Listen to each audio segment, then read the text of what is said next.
الحمدللہ رب العالمین والصلاة والسلام علی سیدنا محمد خاتم النبیین وآلہ وصحبہ اجمعین اما بعد فاعوذ باللہ من الشیطان الرجیم بسم اللہ الرحمن الرحیم معزز سامعین گرامی قدر، الحمدللہ ہم قرآن پاک کا مختصر تعارف پڑھ چکے ہیں۔ اس کلاس میں ہم قرآنی اصطلاحات کے بارے میں جانیں گے۔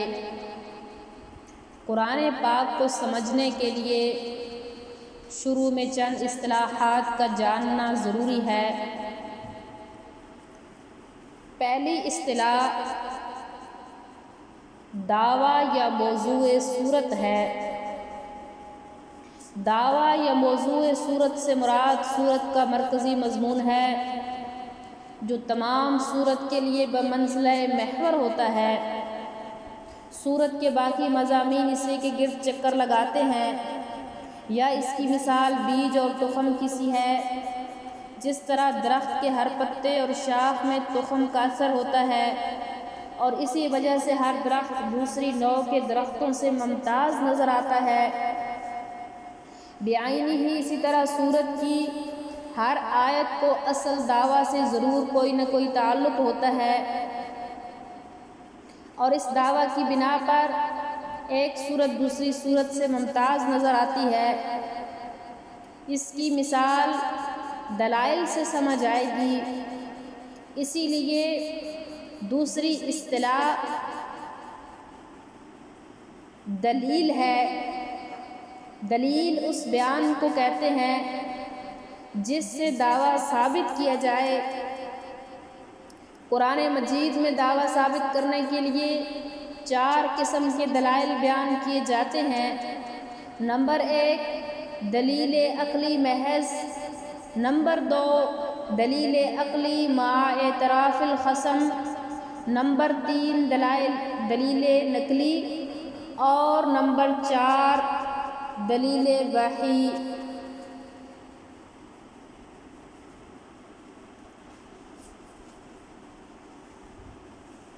نمبر 1 دلیل عقلی۔ دلیل عقلی اس دلیل کو کہتے ہیں جس میں ایسے امور مذکور ہوں جن کا تعلق عقل سے ہے۔ دلیل عقلی کے ذریعے ہر صاحب عقل دعویٰ کو سمجھ سکتا ہے۔ اگر مخاطب کافر و مشرک ہو تو بھی عقل سلیم اسے یہ بات منوانے پر مجبور کرے گی کہ جو امور دلیل میں مذکور ہیں وہ اللہ جل جلالہ کے سوا کسی اور کے قبضہ قدرت میں نہیں ہے، نہ کسی نبی یا نہ ہی کسی ولی اور فرشتہ کے۔ اس لیے اللہ کے سوا کوئی عبادت اور پکار اور نظر و منت کے لائق نہیں۔ اسی طرح اگر مخاطب دہریہ ہو تو عقل سلیم اسے بھی اس حقیقت کو تسلیم کرنے پر آمادہ کر دے گی کہ مذکور فی الدلیل امور کا نظام خود بخود نہیں چل رہا، بلکہ قادر و قیوم ہستی اس سارے نظام کو چلا رہی ہے، اور یہ کام بے شعور مادہ کا نہیں۔ مثال اس کی دلیل عقلی یا ایھا الناس اعبدوا ربکم الذی خلقکم والذین من قبلکم لعلکم تتقون الذی جعل لکم الارض فراشا والسماء بناء وانزلنا من السماء ماء فاخرج به من الثمرات رزقا لکم فلا تجعلوا للہ اندادا وانتم تعلمون۔ سورۃ البقرہ کی آیت ہے۔ اس میں یا ایھا الناس اعبدوا ربکم دعوی توحید ہے، یعنی اپنے رب کی عبادت کرو اور اس کے سوا کسی کی عبادت نہ کرو۔ پھر الذی خلقکم سے رزقا لکم تک دلیل عقلی ہے، یعنی تمہیں اور تم سے پہلے لوگوں کو پیدا کرنے والا اللہ ہی ہے اور کوئی نہیں۔ اسی طرح تمہارے لیے زمین کو فرش اور آسمان کو چھت اسی نے بنایا، اور آسمان سے بارش برسا کر زمین سے تمہاری روزی کا سامان بھی اسی نے پیدا کیا۔ تمہارے معبودان باطلہ میں سے کوئی بھی ایسا نہیں کر سکتا۔ اس کے بعد فلا تجعلوا للہ اندادا دلیل کا نتیجہ ہے، یعنی جب تم جانتے ہو کہ یہ سارے کام کرنے والا اللہ ہے تو پھر کسی کو عبادت میں اس کا شریک نہ بناؤ۔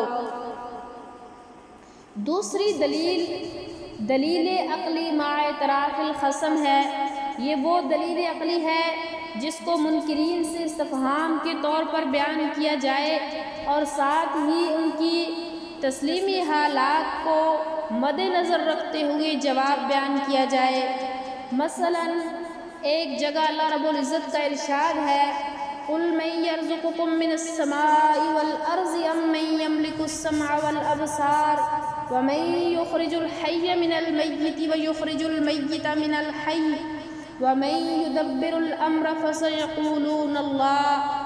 آپ ان مشرکوں سے کہیے کہ بتاؤ وہ کون ہے جو تم کو آسمان اور زمین سے روزی پہنچاتا ہے، بلکہ بتاؤ کہ وہ کون ہے جو کانوں اور آنکھوں پر پورا اختیار رکھتا ہے، اور وہ کون ہے جو جاندار چیز کو بے جان سے اور بے جان چیز کو جاندار چیز سے نکالتا ہے، اور وہ کون ہے جو تمام کاموں کی تدبیر کرتا ہے۔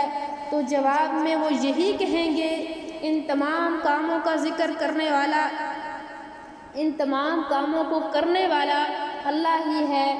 ابتدا میں چند ایسے امور ذکر فرمائے جن کے بارے میں مشرکین کا یہ عقیدہ تھا کہ ان امور کا فاعل اور کارساز صرف اللہ ہی ہے، اس لیے آخر میں فرمایا فَسَيَقُولُونَ اللَّهُ، جو ان کے اقرار پر دلالت کرتا ہے۔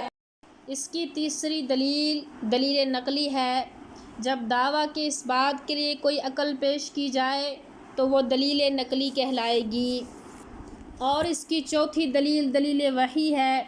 کبھی ایسا ہوتا ہے کہ دعویٰ کے ساتھ نبی کریم صلی اللہ علیہ وسلم کو یہ اعلان کرنے کا حکم بھی ملتا ہے کہ میں جو کچھ کہہ رہا ہوں اپنی طرف سے اور اپنی رائے سے نہیں کہہ رہا، بلکہ مجھے اللہ کی طرف سے بذریعہ وحی یہ حکم ملا ہے کہ میں یہ دعویٰ اور مضمون تم تک پہنچاؤں۔ چنانچہ ارشاد پاک ہے، قُلْ إِنِّي نُهِيتُ أَنْ أَعْبُدَ الَّذِينَ تَدْعُونَ مِن دُونِ اللَّهِ لَمَّا جَاءَنِيَ الْبَيِّنَاتُ مِن رَّبِّي وَأُمِرْتُ أَنْ أُسْلِمَ لِرَبِّ الْعَالَمِينَ۔ فرما دیجئے مجھے ان کی عبادت سے منع کیا گیا ہے جن کو تم اللہ کے سوا پکارتے ہو، جبکہ میرے پاس اپنے رب سے کھلی باتیں آ چکی ہیں، اور یہ بات میں اپنی طرف سے نہیں کہہ رہا ہوں، بلکہ مجھے اس بات کا حکم دیا گیا ہے کہ میں اپنے کو اللہ کے سپرد کر دوں۔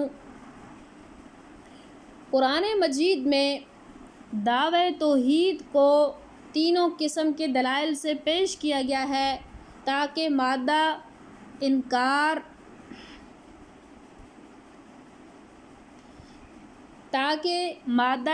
کا بالکلیہ استحصال ہو جائے اور منکرین کے لیے انکار کی گنجائش باقی نہ رہے۔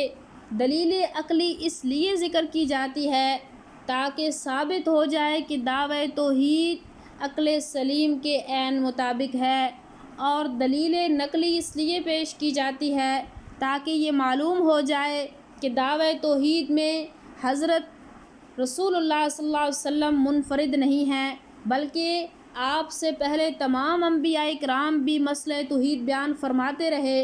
اور دلیل وحی اس لیے پیش کی جاتی ہے تاکہ منکرین دعویٰ کے اس اعتراض کا جواب ہو جائے کہ مسئلہ توحید کے علاوہ اور مسائل و احکام تھوڑے ہیں، یہ کیا ضروری ہے کہ اسے ہی بیان کیا جائے، اس لیے اسے چھوڑو، کوئی اور مسئلہ بیان کرو۔ اس پر دلیل وحی سے جواب دیا کہ میں تو اللہ کی طرف سے اس کام یعنی دعوی توحید پیش کرنے پر مامور ہوں، اس لیے اسے ہرگز نہیں چھوڑا جا سکتا۔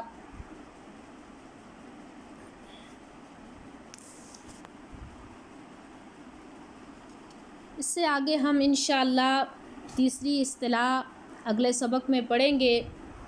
آج کے لیے اتنا ہی کافی ہے۔ اللہ رب العزت سے دعا ہے کہ اللہ تعالی ہم سب کو قرآن پاک کو صحیح سمجھنے کی توفیق عطا فرمائے اور اس پر عمل کرنے کی توفیق عطا فرمائے۔ وما علینا الا البلاغ المبین۔